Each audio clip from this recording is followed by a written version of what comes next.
श्री साई सच्चरित्र अध्याय 26। एक भक्त पंत, 2 हरिश्चंद्र पितले और 3 गोपाल आंबेडकर की कथाएं। इस सृष्टि में स्थूल, सूक्ष्म, चेतन और जड़ आदि जो कुछ दृष्टिगोचर हो रहा है वह सब एक ब्रह्मा है और इसी एक अद्वितीय वस्तु ब्रह्मा को ही हम भिन्न भिन्न नामों से संबोधित करते तथा भिन्न भिन्न दृष्टियों से देखते हैं। जिस प्रकार अंधेरे में पड़ी हुई एक रस्सी या हार को हम भ्रमवश सर्प समझ लेते हैं, उसी प्रकार हम समस्त पदार्थों के केवल बाह्य स्वरूप को ही देखते हैं, न कि उनके सत्य स्वरूप को। एकमात्र सद्गुरु ही हमारी दृष्टि से माया का आवरण दूर कर हमें वस्तुओं के सत्य स्वरूप का यथार्थ में दर्शन करा देने में समर्थ हैं। इसलिए आओ हम श्री सद्गुरु साईं महाराज की उपासना कर उनसे सत्य का दर्शन कराने की प्रार्थना करें, जो कि ईश्वर के अतिरिक्त और कुछ भी नहीं है। आंतरिक पूजन। श्री हेमाड़पंत उपासना की एक सर्वथा नवीन पद्धति बताते हैं। वे कहते हैं कि सद्गुरु के पाद प्रक्षालन के निमित्त आनंद अश्रु के उष्ण जल का प्रयोग करो, उन्हें सत्य प्रेम रूपी चंदन का लेप कर दृढ़ विश्वास रूपी वस्त्र पहनाओ तथा कोमल और एकाग्र चित्तरूपी फल उन्हें अर्पित करो। भावरूपी बुक्का उनके श्री मस्तक पर लगा, भक्ति की कफनी बांध अपना मस्तक उनके चरणों पर रखो।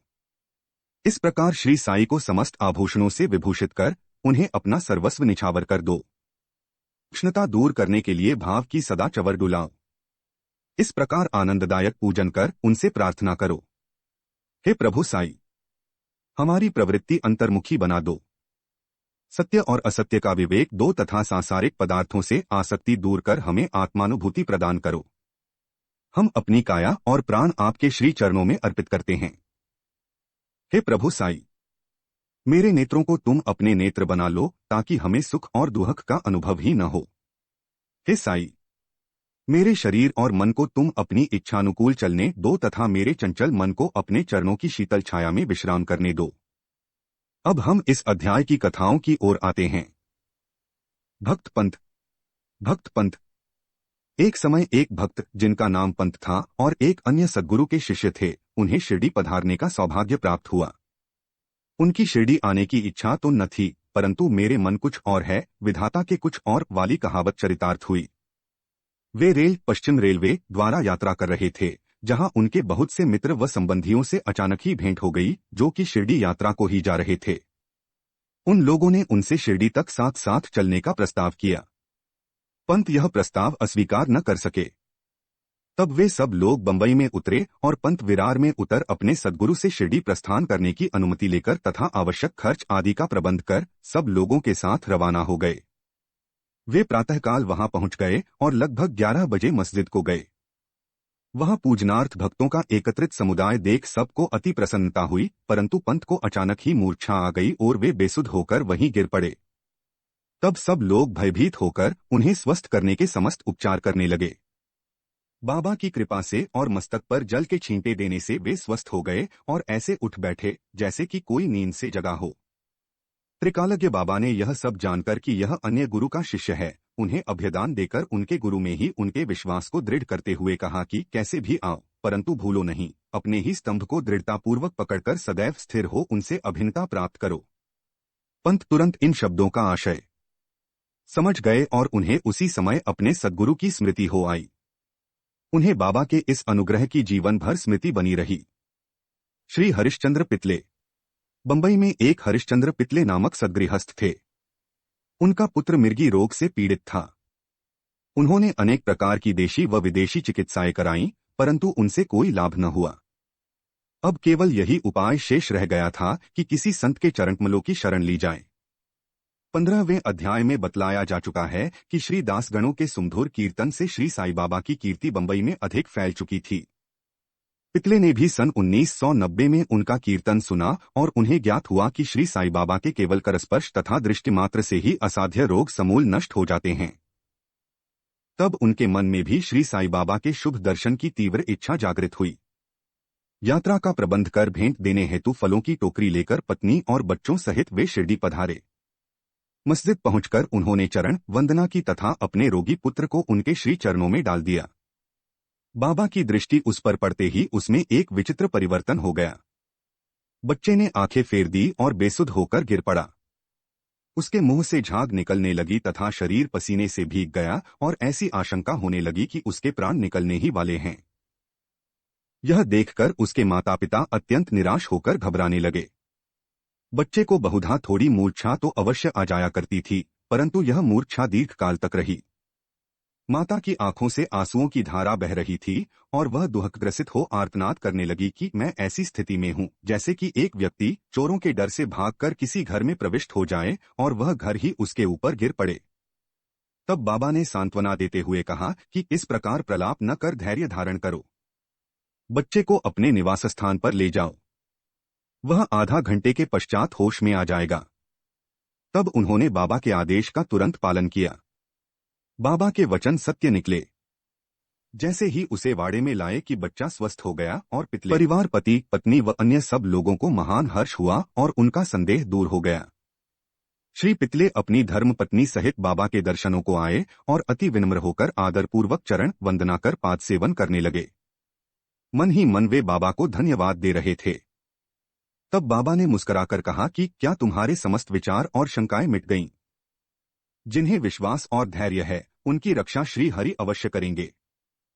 श्री पितले एक धनाढ्य व्यक्ति थे, इसलिए उन्होंने अधिक मात्रा में मिठाई बांटी और उत्तम फल तथा पानबीड़े बाबा को भेंट किए। श्रीमती पितले सात्विक वृत्ति की महिला थीं।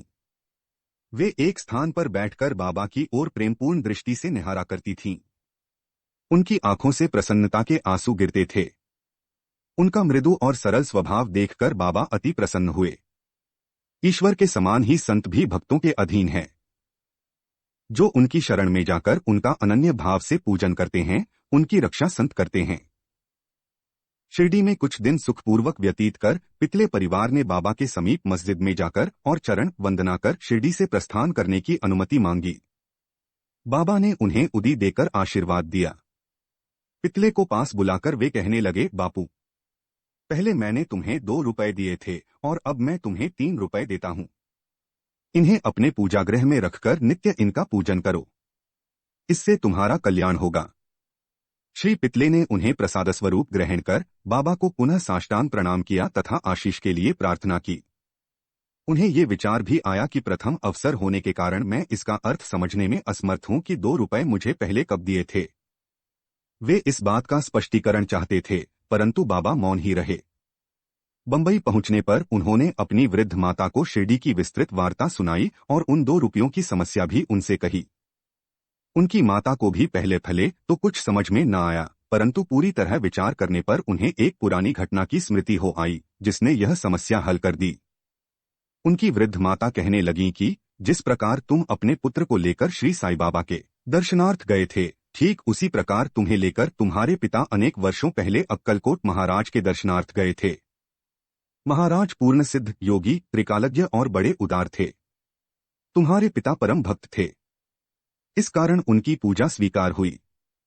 तब महाराज ने उन्हें पूजनार्थ 2 रुपए दिए थे, जिनकी उन्होंने जीवन पर्यंत पूजा की। उनके पश्चात उनकी पूजा यथाविधि न हो सकी और वे रुपए खो गए। कुछ दिनों के उपरांत उनकी पूर्ण विस्मृति भी हो गई। तुम्हारा सौभाग्य है जो श्री अक्कलकोट महाराज ने साई रूप में तुम्हें अपने कर्तव्यों और पूजन की स्मृति कराकर आपत्तियों से मुक्त कर दिया है। अब भविष्य में जागरूक रहकर समस्त शंकाएं और सोच विचार छोड़कर अपने पूर्वजों को स्मरण कर रिवाजों का अनुसरण कर उत्तम प्रकार का आचरण अपनाओ। अपने कुलदेव तथा इन रुपयों की पूजा कर उनके यथार्थ स्वरूप को समझो और संतों का आशीर्वाद ग्रहण करने में गर्व मानो। श्री साई समर्थ ने दया कर तुम्हारे हृदय में भक्ति का बीजारोपण कर दिया है और अब तुम्हारा कर्तव्य है कि तुम उसकी वृद्धि करो। माता के मधुर वचनामृत का पान कर श्री पितले को अत्यंत हर्ष हुआ। उन्हें बाबा की सर्वकालज्ञता विदित हो गई और उनके श्री दर्शन का भी महत्व ज्ञात हो गया। इसके पश्चात वे अपने व्यवहार में अधिक सावधान हो गए। श्री आंबेडकर पुणे के श्री गोपाल नारायण आंबेडकर बाबा के परम भक्तों में से एक थे, जो ठाणे जिला और जवाहर स्टेट के आबकारी विभाग में 10 वर्षों से कार्य करते थे। वहां से सेवानिवृत्ति होने पर उन्होंने अन्य नौकरी ढूंढी, परंतु एक वे सफल न हुए। तब उन्हें दुर्भाग्य ने चारों ओर से घेर लिया, जिससे उनकी आर्थिक स्थिति और भी अधिक दयनीय हो गई। ऐसी परिस्थिति में उन्होंने 7 वर्ष व्यतीत किए। वे प्रति वर्ष शिरडी जाते और अपनी दुखदायी कथा वार्ता बाबा को सुनाया करते थे। सन 1916 में तो उनकी स्थिति और भी अधिक चिंताजनक हो गई। तब उन्होंने शिरडी जाकर आत्महत्या करने की ठानी। इसलिए वे अपनी पत्नी को साथ लेकर शिरडी आए और वहां 2 मास तक ठहरे। एक रात्रि को दीक्षितवाड़े के सामने एक बैलगाड़ी पर बैठे बैठे उन्होंने कुएं में कूदकर प्राणांत करने का निश्चय किया। वहीं समीप ही एक भोजनालय के मालिक श्री सगुण मेरू नायक ठीक उसी समय बाहर आकर उनसे इस प्रकार वार्तालाप करने लगे कि क्या आपने कभी श्री अक्कलकोट महाराज की जीवनी पढ़ी? सगुण से पुस्तक लेकर उन्होंने पढ़ना प्रारंभ दिया। पुस्तक पढ़ते पढ़ते वे एक ऐसी कथा पर पहुंचे जो इस प्रकार थी। श्री अक्कलकोट महाराज के जीवन काल में एक व्यक्ति असाध्य रोग से पीड़ित था। जब वह किसी प्रकार भी कष्ट सह न सका तो वह बिल्कुल निराश हो गया और रात्रि को कुएं में कूद पड़ा। तत्क्षण ही महाराज वहां पहुंच गए और उन्होंने स्वयं अपने हाथों से उसे बाहर निकाला। वे उसे समझाने लगे कि तुम्हें अपने शुभ अशुभ कर्मों का फल अवश्य ही भोगना चाहिए। यदि भोग अपूर्ण रह गया तो पुनर्जन्म धारण करना पड़ेगा। इसलिए मृत्यु से यह श्रेयस्कर है कि कुछ काल तक उन्हें सहन कर पूर्व जन्मों के कर्मों का भोग समाप्त कर सदैव के लिए मुक्त हो जाओ। यह सामयिक और उपयुक्त कथा पढ़कर आंबेडकर को महान आश्चर्य हुआ और वे द्रवित हो गए। यदि इस कथा द्वारा उन्हें बाबा का संकेत प्राप्त न होता तो अभी तक उनका प्राणांत हो ही गया होता। बाबा की व्यापकता और दयालुता देखकर उनका विश्वास दृढ़ हो गया और वे बाबा के परम भक्त बन गए। उनके पिता श्री अक्कलकोट महाराज के शिष्य थे और बाबा की इच्छा भी उन्हीं के पद चिन्हों का अनुसरण कराने की थी। बाबा ने उन्हें आशीर्वाद दिया और अब उनका भाग्य चमक उठा। उन्होंने ज्योतिष शास्त्र के अध्ययन में निपुणता प्राप्त कर उसमें बहुत उन्नति कर ली और बहुत सा धन अर्जित करके अपना शेष जीवन सुख और शांतिपूर्वक व्यतीत किया। श्री सद्गुरु साईनाथार्पणमस्तु। शुभं भवतु।